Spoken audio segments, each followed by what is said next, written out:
അതെ, എല്ലാവരും പടം കണ്ടോ? കാണാത്തവർ മസ്റ്റായിട്ട് പോയി കാണണം. അപ്പം നമുക്ക് കുറച്ച് വിശേഷങ്ങൾ കേട്ടാലോ.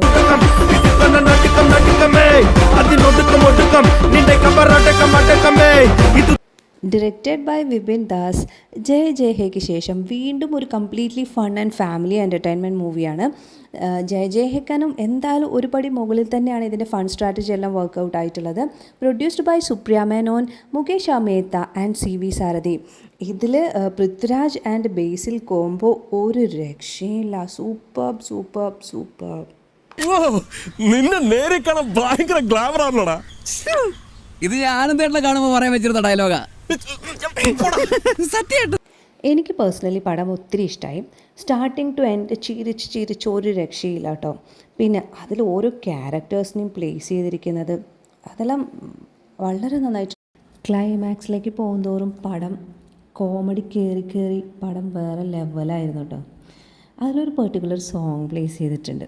അതാണ് തിയേറ്ററിൽ ഏറ്റവും കയ്യടി വാങ്ങിയിട്ടുള്ള സീന്. അത് നമ്മുടെ കഥാഗതിയെ തന്നെ മാറ്റി മറിക്കുന്നുണ്ടായിരുന്നു. പിന്നെ ഒരു ചിരി കല്യാണ ഘോഷയാത്രയാണ് പടം. പക്ക ഫാമിലി ആയിട്ട് കാണാൻ പറ്റുന്ന ഒരു മൂവിയാണ്. സോങ്സ് ആണെങ്കിലും വിഷ്വൽസ് ആണെങ്കിലും അതിൻ്റെ ആ ഒരു സ്റ്റാൻഡേർഡ് എല്ലായിടത്തും കീപ്പ് ചെയ്തിട്ടുണ്ട്. വലിയൊരു ഡ്രാഗിങ് ഒന്നും മൂവിക്ക് അങ്ങനെ ഫീൽ ചെയ്യുന്നുണ്ടായിരുന്നില്ല. പിന്നെ നമ്മുടെ ആനന്ദേട്ടനും രവി ചാമചന്ദ്രനും കൂടെ മുന്നോട്ടുള്ളൊരു പോക്കാണ്. അവരുടെ ഇടയിലേക്ക് കുറേ സപ്പോർട്ടിങ് ക്യാരക്ടേഴ്സ് ഇങ്ങനെ കയറി വരുന്നു. അതൊരു ചെയിൻ കോമഡി ലെവലിലേക്ക് മൂവി ഫ്ലോയിങ് ഇങ്ങനെ വന്നുകൊണ്ടിരിക്കുകയാണ്. ഫീമെയിൽ ലീഡിങ് ക്യാരക്ടേഴ്സ് ചെയ്തിട്ടുള്ളത് ഒന്ന് അനശ്വര രാജൻ ആൻഡ് നിഖില വിമൽ വളരെ ഇമ്പോർട്ടൻ്റ് ആയിട്ടുള്ള ഒരു റോളാണ് ഇതിൽ കൈകാര്യം ചെയ്യുന്നത്. ബേസിൽ പിന്നെ ഈ പടത്തിൽ അഭിനയിക്കുകയാണ് എന്ന് തോന്നില്ല. സെയിം മാനറിസം തന്നെയാണ് കീപ്പ് ചെയ്തിട്ടുള്ളത്. ഒരു ചിരി ഇരുചിരി ബമ്പർ ചിരി അരങ്ങനെ പൊട്ടിച്ചിരിപ്പിച്ചിരുന്ന അശ്വൻ വിജയൻ ഒരു കിടുക്കാച്ചി ക്യാരക്ടർ കേട്ടോ ഇതിൽ ചെയ്തിട്ടുള്ള. ക്ലൈമാക്സിലേക്ക് പോകുന്തോറും പിന്നെ പടം വേറെ ലെവലിലേക്ക് പോയിക്കൊണ്ടിരിക്കുകയായിരുന്നു. ആളുകളിങ്ങനെ ഒത്തിരി കഥാപാത്രങ്ങളുണ്ട്. അങ്ങനെ ആഡ് ഓൺ ചെയ്ത് ഒരുപാട് ക്യാരക്ടേഴ്സ് ഉണ്ട്. ഞാൻ ഓരോരുത്തരുടെയും പേരൊന്നും എടുത്ത് പറയുന്നില്ല. പക്ഷെ നമുക്ക് സ്ക്രീനിൽ കാണുമ്പോൾ ഭയങ്കര രസമാണ് കേട്ടോ. ഇങ്ങനെ ആളുകളിങ്ങനെ നിറഞ്ഞ് നിൽക്കുന്നുണ്ടാവും. അപ്പോൾ അതിൻ്റെ ആ ഒരു ഭംഗി വേറെ തന്നെയാണ്. ട്രെയിലർ കണ്ടപ്പം രാജുവേട്ടൻ്റെ കോമഡി കുറച്ച് ഓവറല്ലേന്ന് തോന്നിപ്പോയി. പക്ഷെ പടം കണ്ടു കഴിഞ്ഞപ്പോൾ അതങ്ങ് മാറി കേട്ടോ. എൻ്റെ ഒരു അനുഭവത്തിൽ ആനന്ദേട്ടനെ പോലെ തെളിഞ്ഞ മനസ്സും ക്ഷമാശീലമുള്ളൊരു മനുഷ്യനെ ഞാൻ ഇതുവരെ കണ്ടിട്ടില്ല. I promise.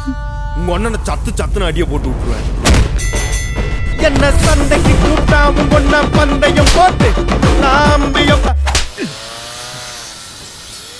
तुम्हारा पिताश्री का फैक्ट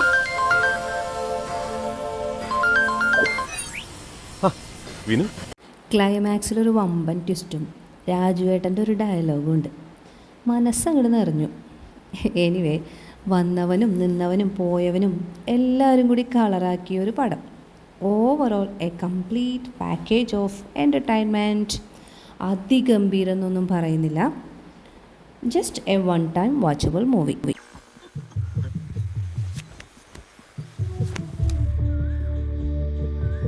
ഈശ്വര, നടക്കൂല്ലെന്നൊരു ഉറപ്പില്ലാത്തൊരു കല്യാണം, ഒരു ജീവൻ മരണ പോരാട്ടം, നല്ലൊരു കണി കാണിക്കണേ.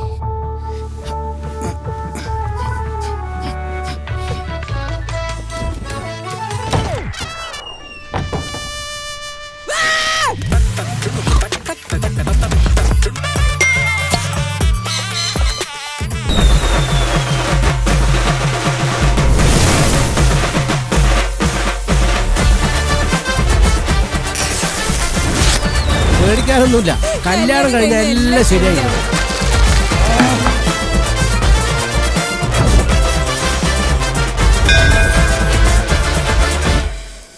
ഞാനല്ല, നിങ്ങളാണ് ആനന്ദേട്ട ഹീറോ. എന്നാ കാണാം, ഗുരുവായൂർ അമ്പലം നടയിൽ വെച്ച് തന്നെ കാണാം.